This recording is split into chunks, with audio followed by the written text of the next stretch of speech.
YouTube is going to start taking issues with videos that don't exactly violate their policies. So what's that mean, don't exactly violate? Well, I think that means that anything that people say is offensive, i.e. any conservative values that people say are offensive, like, there are only two genders, male and female, or Republicans are a good thing, or let's see, what's a good one? Oh yeah, trans people should not compete in sports against males or females. So, all of those things are offensive to all these moronic snowflakes that are out there. Hell, being white is offensive to these moronic snowflakes that are out there. So, that means that now anybody can go on to YouTube, onto their complaints, and say, this is offensive, that is offensive, this is offensive, that is offensive. I'm sure that if conservatives and people of conservative values were to do something like that to a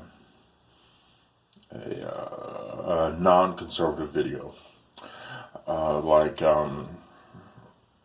people dressing up little boys in dresses for the trans movement.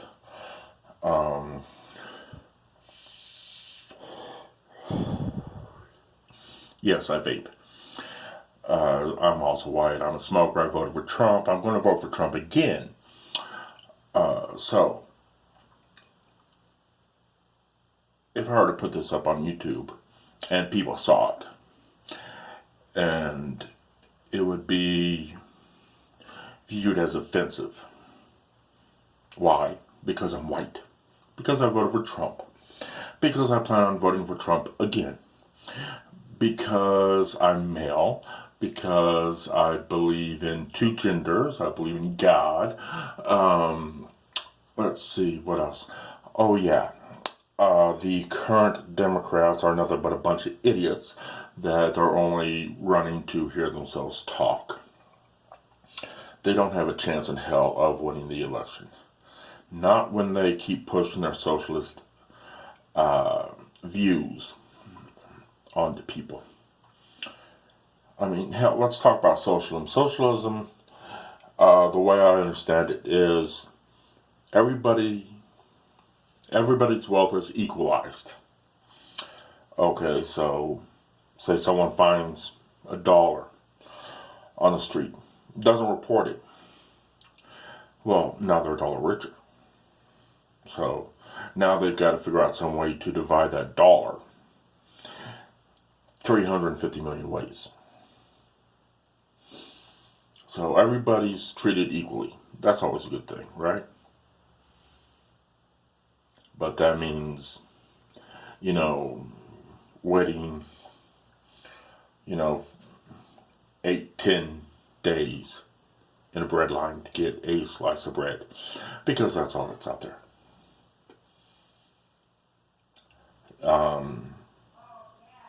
Having just the government in charge, completely telling you where to sleep, when to sleep, how much to eat, who to marry, how to marry, where to live, what kind of place you're going to be living in, what kind of job you're going to get. No more individuality. No more self. If the Democrats get into office and get their way, we're going to wind up being a genderless, identityless, sexless, raceless entity that is going to be under complete control by the sitting government. And make no mistake that if the Democrats get into office, they're going to be doing away with the United States Constitution, the United States Bill of Rights.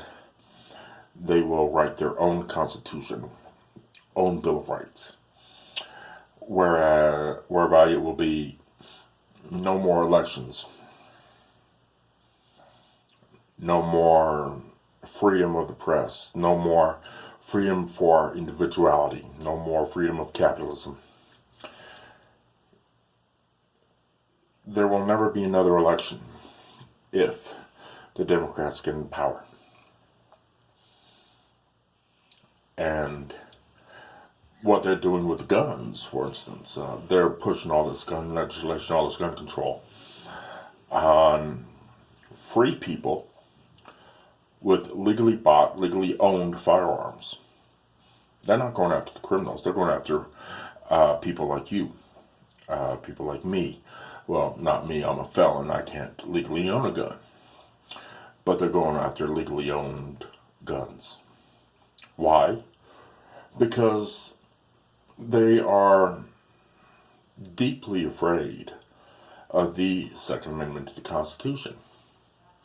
You know, the one that basically says, in a nutshell, the people have a right and duty to rise up against a sitting government and to push back against that sitting government by force, with force, in order to protect themselves from that government. Democrats don't like that. Liberals don't like that. Leftists don't like that. They view people that hold on to the Second Amendment as gun-toting nut jobs. The very idea that our founding fathers of this country would have put that in there says a lot about how much they feared a totalitarian regime taking over the United States. Oh well. That's my rant. Enjoy.